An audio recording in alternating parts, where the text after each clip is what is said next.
चलिए नमस्कार जी, स्वागत सत्कार अभिनंदन राम राम जय श्री कृष्णा राधे राधे। कैसे हैं? एक बार लाइव देख लेते हैं, क्लास लाइव हुई है या नहीं हुई है। क्या बात हो गई भैया।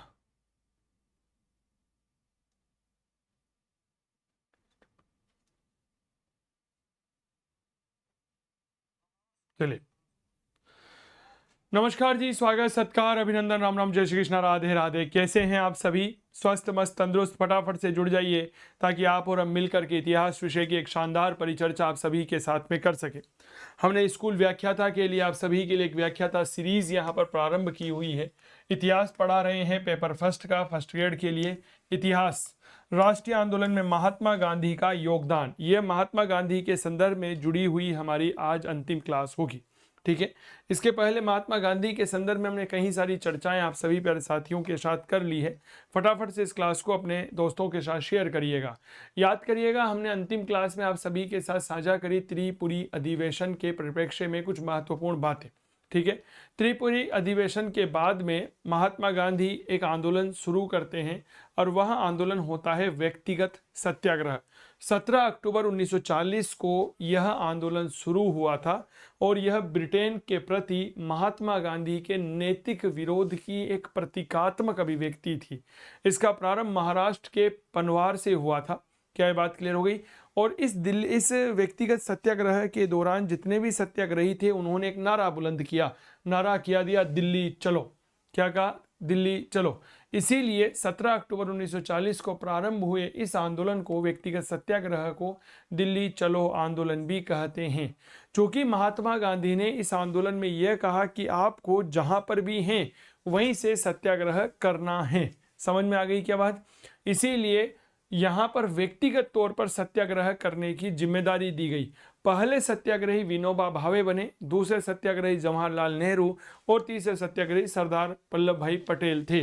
ठीक है, तो चलिए एक आंदोलन की चर्चा करते हैं महात्मा गांधी के लिए। और यह आंदोलन होता है जी व्यक्तिगत सत्याग्रह। बताएं कौन सा आंदोलन है? तो मेरे दोस्त याद रखिएगा, डेट इज व्यक्तिगत सत्याग्रह। आंदोलन कब से शुरू हुआ था? 17 अक्टूबर 1940 को। ठीक है, आंदोलन क्या है तो इसको थोड़ा सा समझने की कोशिश करिए कि ब्रिटिश सरकार के प्रति नैतिक अभिव्यक्ति या नैतिक विरोध की प्रतीकात्मक अभिव्यक्ति है। ठीक है, क्या है? ब्रिटिश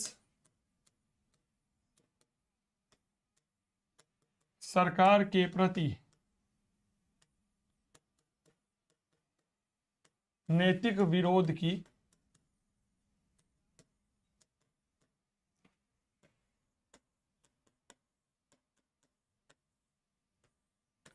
प्रतीकात्मक अभिव्यक्ति है। समझ में आ गई क्या बात? कि भाई हम क्या करेंगे ना, आपका कोई सामूहिक विरोध नहीं कर रहे हैं, नैतिक मोरल जो है हम आपके लिए विरोध कर रहे हैं। सर 21 जुलाई वाले पेपर के बारे में बताओ सर। 21 जुलाई को कौन सा पेपर होने वाला है? एक बार थोड़ी सी जानकारी साझा करिए सना। 21 जुलाई को कौन सा पेपर हो रहा है? बीपीएससी का तो बिहार में है शायद, मेरी जानकारी में नहीं है। एक बार पेपर के बारे में थोड़ी सी जानकारी अवेलेबल करवाइए, फिर हम आपके साथ बात करते हैं। देखिए इसका प्रारंभ कहाँ से हुआ था? तो भैया प्रारंभ हुआ था पनवार से। और पनवार कहाँ पर पड़ता है? तो याद रखिएगा ये है महाराष्ट्र में। यहाँ पे नारा कौन सा दिया गया? दिल्ली चलो। नारा दिया गया दिल्ली चलो, इसीलिए इसे दिल्ली चलो आंदोलन भी कहते हैं। चलिए इसके पहले सत्याग्रही कौन थे, थोड़ा सा इस बात को याद रखिएगा। तो पहले सत्याग्रही थे आचार्य विनोबा भावे। बताओ कौन थे भैया? तो याद रखिएगा आचार्य विनोबा भावे, ये इसके पहले सत्याग्रही माने जाते हैं। अच्छा, दूसरे सत्याग्रही कौन थे? तो पंडित जवाहरलाल नेहरू थे। और तीसरे सत्याग्रही कौन थे? तो याद रखिएगा वल्लभ भाई पटेल थे। बताओ कौन थे भैया? तो याद रखिएगा डेट इज वल्लभ भाई पटेल, यह तीसरे सत्याग्रही माने जाते हैं। क्या ये बात क्लियर हो गई? ये कौन से तीसरे सत्याग्रही माने जाते हैं? ठीक है, चलिए तो ये तो हो गई महात्मा गांधी के एक ऐसे आंदोलन की बात जिसमें महात्मा गांधी ने कहा कि प्रत्येक व्यक्ति को आप जहां पर भी हैं वहीं से अपने आंदोलन की शुरुआत कर दीजिए। समझ में आ गई क्या बात। आप जहां भी है वहीं पर अपने आंदोलन की शुरुआत करिए। इसी आंदोलन को हमने व्यक्तिगत सत्याग्रह का नाम दिया था। क्लियर हो गई। इसके बाद महात्मा गांधी एक आंदोलन शुरू करते हैं और वह आंदोलन कहलाता है भारत छोड़ो आंदोलन। 8 अगस्त 1942 को यह आंदोलन शुरू हुआ था। 14 जुलाई 1942 को कांग्रेस की वर्धा कार्य समिति होती है। यहाँ पर गांधी जी को भारत छोड़ो आंदोलन प्रारंभ करने की अनुमति दे दी गई। तो महात्मा गांधी ने 8-9 अगस्त की मध्य रात्रि को बंबई के गवालिया टैंक मैदान में भारत छोड़ो आंदोलन की शुरुआत की थी। क्लियर हो गई। ओके 25 लाख की स्कॉलरशिप वाले टेस्ट के बारे में आप जानना चाह रही हैं सना। चलिए उसके बारे में थोड़ी सी चर्चा कर लेते हैं। हमारे प्यारे साथी कह रहे हैं सर ये 25 लाख की स्कॉलरशिप वाला मामला जो है एक बार थोड़ा सा इसके बारे में हमें बता दो। बिल्कुल बता दे रहे हैं भाई, कोई बात नहीं है।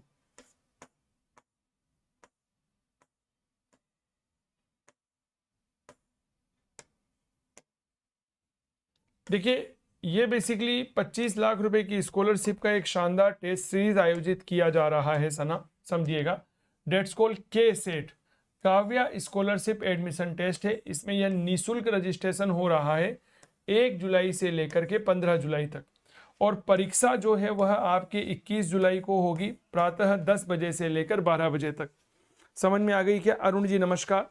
अब आपके मन में एक प्रश्न आ रहा होगा कि सर हम इसके लिए रजिस्ट्रेशन कैसे करवा सकते हैं। तो आप काव्या क्लासेस की वेबसाइट पर आइए। वेबसाइट है www.kavyaclasses.com। यहां आकर के आपको सीधा लिंक मिल जाएगा हमारे फॉर्म का। आप यहां पर ऑनलाइन फॉर्म भरिए। जैसे ही फॉर्म को आप सबमिट कर देते हैं, बहुत अच्छे से समझिएगा, जैसे ही फॉर्म सबमिट कर देते हैं आपके पास तुरंत एडमिट कार्ड डाउनलोड हो जाएगा। क्लियर हो गई। और सबसे बड़ी बात यह बिल्कुल फ्री रहेगी। क्लियर, इसका कोई चार्ज नहीं है। क्या ये बात समझ में आ गई। सुरेश जी, अरुण जी नमस्कार, मैं बहुत अच्छा हूं, धन्यवाद। तो ये है काव्या स्कॉलरशिप एडमिशन टेस्ट जो 21 जुलाई 2। क्लियर। ये टेस्ट जो है बहुत अच्छे से याद रखिएगा, तुरंत आपके एडमिट कार्ड डाउनलोड हो जाएगा और ये टेस्ट जो है आपके बिल्कुल फ्री रहेगा, अर्थात इसमें किसी प्रकार का कोई चार्ज नहीं रहेगा। समझ में आ गई क्या। तो मैं एक बार दोबारा से प्रोसेस बता देता हूं। के सेट में आप कैसे भाग ले सकते हैं काव्या स्कॉलरशिप एडमिशन टेस्ट। इसके लिए 1 जुलाई से 15 जुलाई 2024 तक रजिस्ट्रेशन चल रहे हैं। परीक्षा की दिनांक 21 जुलाई 2024 है और समय प्रातः 10 बजे से 12 बजे तक यह टेस्ट होगा। आप इस के सेट में रजिस्ट्रेशन कैसे करवा सकते हैं। तो बिल्कुल फ्री रजिस्ट्रेशन है, कोई चार्ज नहीं देना है। kavyaclasses.com पर आप आइए, वेबसाइट पर आइए। यहाँ पर आपको के सेट का लिंक फॉर्म मिलेगा, आप उसको भरिए। भरने के बाद सबमिट करिए और सबमिट करने के बाद आपको तुरंत हाथों हाथ एक एडमिट कार्ड प्राप्त हो जाएगा। 21 जुलाई को जब आप सुबह 10 बजे परीक्षा देने आएंगे तो उस एडमिट कार्ड और अपना एक आधार कार्ड साथ लेकर के आएँ और आप परीक्षा दे सकते हैं। सर लेकिन सेंटर कहाँ आएगा, उसमें हमने ऑप्शन दे रखा है सना। आप जहां पर सेंटर लेना चाहती हैं आपका सेंटर वहीं पर आएगा। क्या ये बात क्लियर हो गई।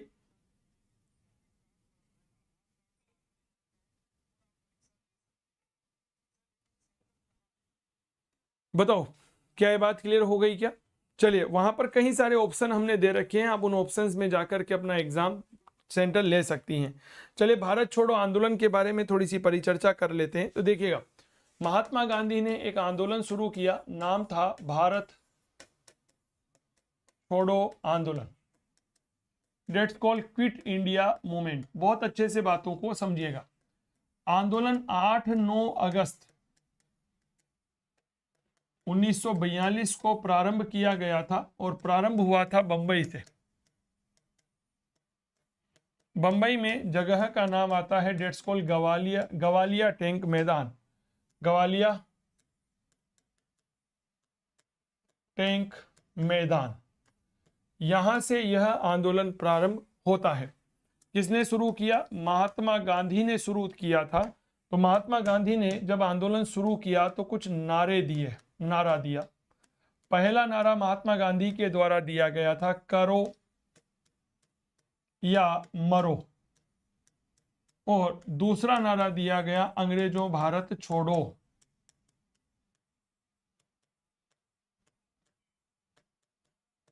बताओ क्या ये बात क्लियर हो गई? क्या नारा दिया गया? अंग्रेजों भारत छोड़ो। सुरेश जी नमस्कार। सर मैं टॉप करूंगा पर कोचिंग सेकंड ग्रेड की करना चाहूंगा। मेरे दोस्त शैलेश भाई, अभी जो के सेट आयोजित किया जा रहा है वह के सेट केवल और केवल रीट के लिए ही होगा, थर्ड ग्रेड के लिए ही होगा। समझ में आ गई क्या ये बात? चलिए आगे बढ़ते हैं अपने मुद्दे पर। अब इस आंदोलन के अंतर्गत क्या क्या ऐसे कार्यक्रम थे जिनको घोषित किया गया था? तो देखो, महात्मा गांधी ने जो भी आंदोलन शुरू किया है तो उसके कुछ कार्य घोषित किए हैं। तो यहाँ पर भी कुछ कार्य घोषित किए, जैसे क्या कहा कि भाई जितने भी सरकारी कर्मचारी हैं वह त्यागपत्र नहीं देंगे, ये बात याद रखना। जबकि महात्मा गांधी अब तक अपने आंदोलन में क्या कहते रहे हैं कि भाई सरकारी कर्मचारी त्यागपत्र दे देंगे। दूसरा, सैनिकों से कहा कि आप भारतीयों पर गोली मत चलाओ। छात्रों से कहा कि विद्यालय और महाविद्यालय छोड़ दे। किसानों से कहा कि भैया कर अदा नहीं करोगे। तो पहली बात, सरकारी जो कर्मचारी होंगे यह त्यागपत्र नहीं देंगे।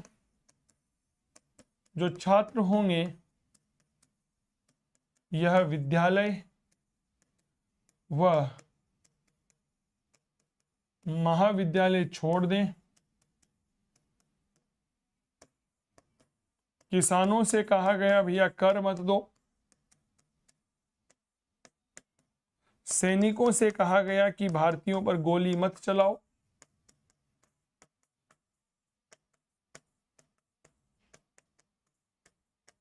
भारतीयों पर क्या मत चलाओ? गोली मत चलाओ। तो हम यहां पर देख रहे हैं कि महात्मा गांधी ने सभी लोगों को टारगेट किया। क्या ये बात क्लियर हो गई कि भाई सरकारी कर्मचारी हो गए, आपके छात्र हो गए, आपके किसान हो गए, सैनिक हो गए, सभी को यह अपने एक तरह से अगर मैं बात करना चाहूं तो ये कहते हैं जी सब आप जो हैं सभी लोग इसमें पार्टिसिपेट करिए। आंदोलन प्रारंभ होते ही गांधी जी सहित जितने भी नेता थे गिरफ्तार किया गया। ठीक है, महात्मा गांधी को गिरफ्तार करके पूना के आगा खां पैलेस में रखा। महात्मा गांधी गिरफ्तार होते ही आंदोलन नेतृत्व विहीन हो गया, ये बात याद रखिएगा। सरकार ने इसे दमन करने के लिए ऑपरेशन जीरो आवर चलाया था। क्लियर हो गई? तो चलिए बात करते हैं।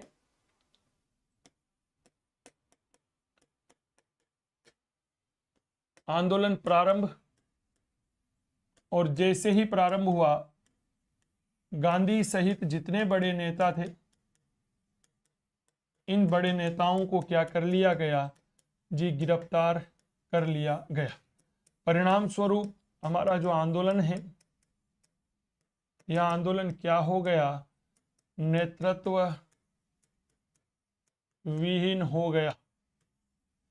चलिए, महात्मा गांधी को गिरफ्तार करके पूना के आगा खां पैलेस में रखा गया। पूना के आगा खान पैलेस में रखा गया। क्लियर हो गई? ये बात बहुत अच्छे से याद रखिएगा। सरकार ने दमन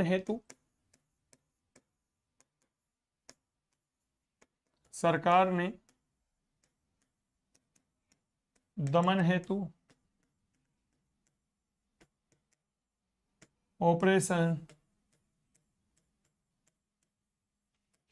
जीरो आवर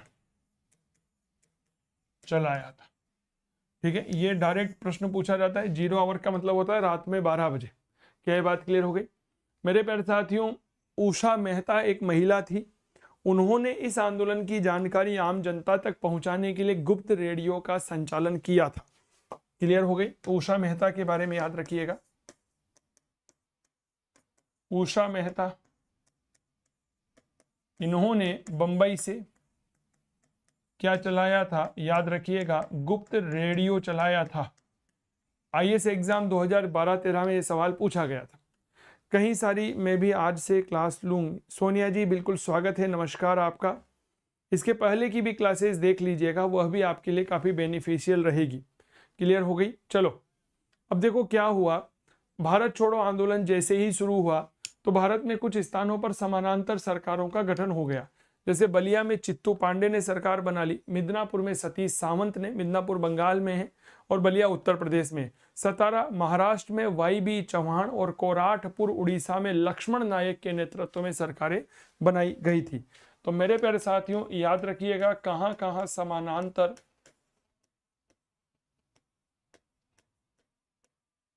सरकार बनी, सरकारें बनी।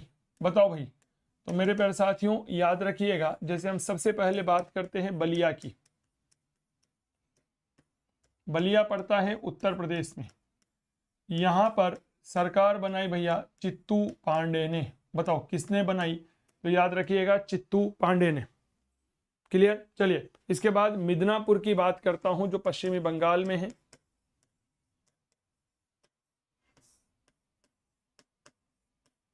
यहां पर सरकार बनाई सतीश सामंत ने।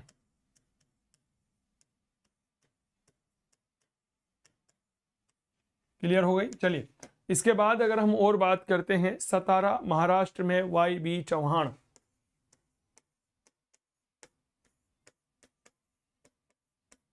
महाराष्ट्र में वाई बी चौहान, इनके द्वारा सरकार बनाई गई। कोराटपुर उड़ीसा में एक जगह है। ऑफिशियल कम 5074 सर जी मैंने ऑनलाइन ले रखी है आपकी कोचिंग से। चलिए बहुत अच्छी बात है मेरे दोस्त, आपका स्वागत है। हमारे यहाँ काव्य क्लासेस कोटा के मोबाइल एप्लीकेशन पर कई सारे ऑनलाइन कोर्सेज अवेलेबल हैं, तो आप उसको ज्वाइन कर सकते हैं। हमारा फर्स्ट ग्रेड हिस्ट्री ऑप्शनल का कोर्स भी है, वो भी आप लोगों के लिए उपलब्ध है। तो याद रखिएगा कोरापुट एक जगह है, और ये कहाँ पर है? ये पड़ती है आपके ओडिशा में। क्लियर? यहां पर सरकार बनाई भाई लक्ष्मण नायक ने। बताओ किसने बनाई थी? लक्ष्मण नायक ने। बताओ क्या ये बात क्लियर हो गई? लक्ष्मण नायक के द्वारा यहां पर सरकार का निर्माण किया गया। क्लियर हो गई?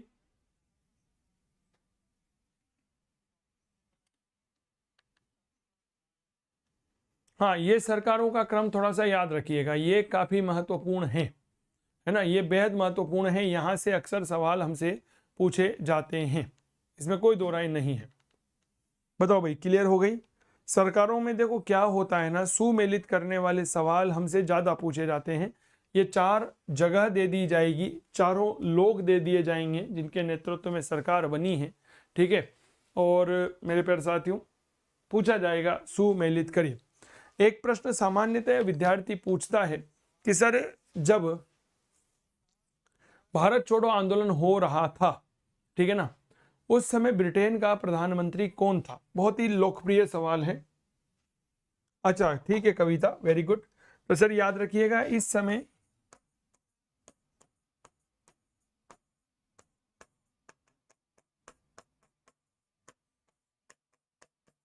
ब्रिटिश जो पीएम हैं उनका नाम मिलता है चर्चिल, विंस्टन चर्चिल। ब्रिटेन के प्रधानमंत्री का नाम होता है चर्चिल। बताओ भाई। हाँ ऑनलाइन कोर्स आप ले सकती हैं। अच्छा दादा ठीक है, बहुत अच्छी बात है, आप ऑनलाइन कोर्स ले सकती हैं। डाउनलोड करिएगा काव्य क्लासेस कोटा का मोबाइल एप्लीकेशन, उसका लिंक हमने आपको डिस्क्रिप्शन में दे रखा है, और वहाँ पर फर्स्ट ग्रेड इतिहास का कोर्स आपके लिए अवेलेबल है।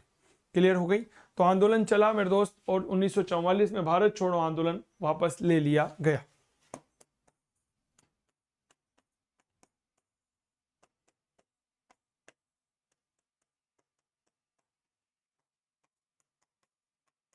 भारत छोड़ो आंदोलन जो है वह वापस ले लिया। बताओ भाई क्या ये बात क्लियर हो गई?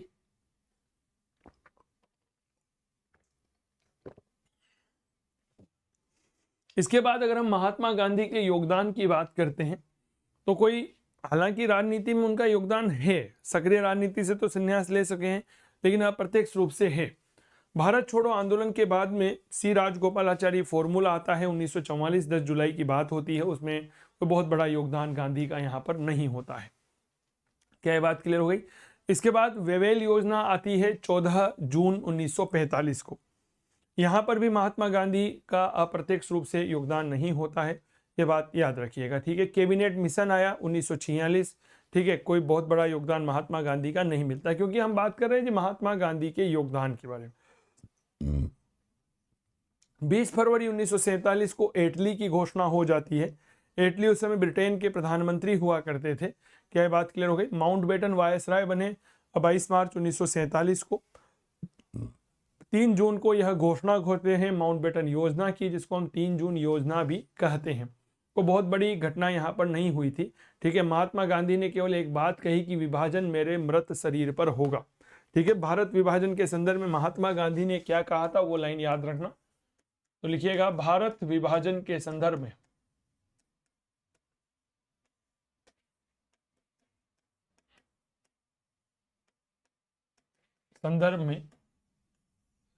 महात्मा गांधी ने कहा कि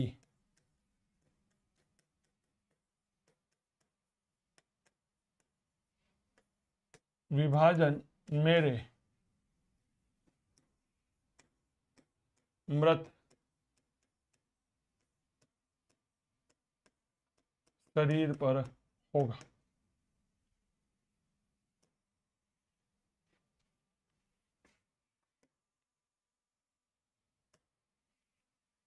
ठीक है, विभाजन मेरे मृत शरीर पर होगा। यह कथन किसका था? महात्मा गांधी का था। भारत स्वतंत्रता अधिनियम आ गया 18 जुलाई 1947 को, भारत स्वतंत्र हो गया। और इसके बाद याद रखिएगा मेरे प्यारे साथियों, 30 जनवरी 1948 नाथूराम गोडसे के द्वारा महात्मा गांधी की हत्या कर दी गई। और महात्मा गांधी की जब हत्या हुई तो उस दिन महात्मा गांधी के मुंह से निकला, हे राम। क्या ये बात क्लियर हो गई?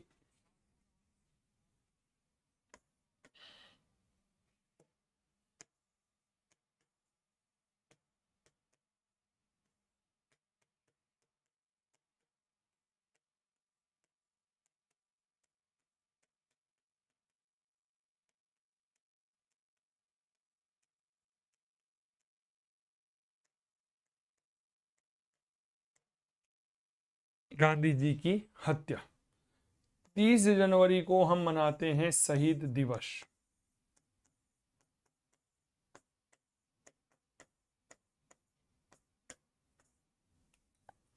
बताओ भाई। तो ये थी महात्मा गांधी के बारे में सारी जानकारियां। हाँ, रोज इसी टाइम आती है, कल से थोड़ा सा समय परिवर्तित होगा। ठीक है, तो ये थी महात्मा गांधी के बारे में कुछ महत्वपूर्ण जानकारियां जो विशेष तौर पर आप सभी प्यारे साथियों के साथ साझा की गई है। अगली क्लास जब हम आपके साथ लेंगे तो मेरे प्यारे साथियों, आप और हम मिलकर के मुलाकात करेंगे एक ऐसे विषय पर जिसे कहा जाता है स्वतंत्रता आंदोलन में पंडित जवाहरलाल नेहरू का योगदान। क्या ये बात क्लियर हो गई? क्लास अच्छी लगे तो इसे शेयर जरूर करिएगा। और मेरे दोस्त, अगर आप नए हैं तो मैं आपसे निवेदन करूंगा कि आप आइए हमारे यूट्यूब चैनल के अलावा हमारे मोबाइल एप्लीकेशन पर, जहां पर हमारा कोर्स चल रहा है काव्य क्लासेस कोटा के मोबाइल एप्लीकेशन पर। क्लियर हो गई? बताओ कहाँ कोर्स चल रहा है भैया? इतिहास विषय का कोर्स चल रहा है चंदू जैन के द्वारा। स्कूल व्याख्याता द्वितीय प्रश्न पत्र लाइव फ्रॉम स्टूडियो बैच है। यह पूर्णतः नवीन पैटर्न पर आधारित है। Live class, doubt clearing session, topic wise test, printed notes हैं, कंप्लीट कोर्स है, टाइम बाउंड है, यूजफुल है सभी के लिए। तो यह कोर्स आप लीजिए। ठीक है ना? अब यह कोर्स किसके लिए उपयोगी है? तो याद रखिएगा, सभी इतिहास की सभी पीजीटी भर्ती परीक्षाओं के लिए। किसके लिए उपयोगी है? तो भैया याद रखिएगा, इतिहास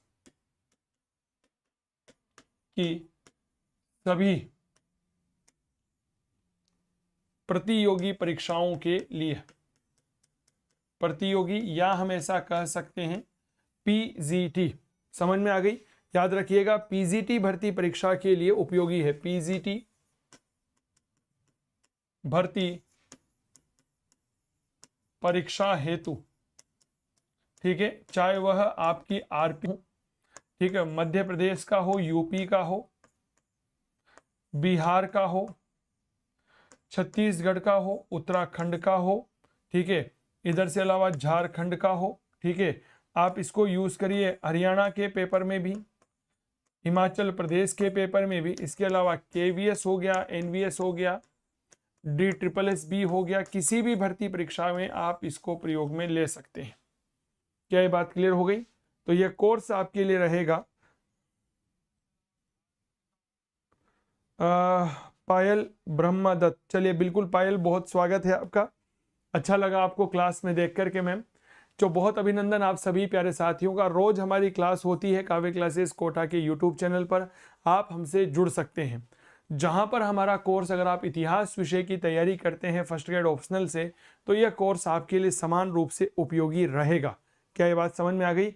चलिए बहुत बहुत धन्यवाद। अगर कोर्स लेने में किसी प्रकार की समस्या आपको आती है तो आप डायरेक्ट हमसे संपर्क कर सकते हैं 8802060952 इस मोबाइल नंबर पर आकर के आप सीधा हमसे संपर्क करिएगा। ठीक है, तो बहुत बहुत आभार, बहुत बहुत धन्यवाद। स्वस्थ रहें, मस्त रहें, तंदुरुस्त रहें और करते रहें इतिहास की बात चंदू जैन के साथ। जय हिंद, जय भारत, धन्यवाद।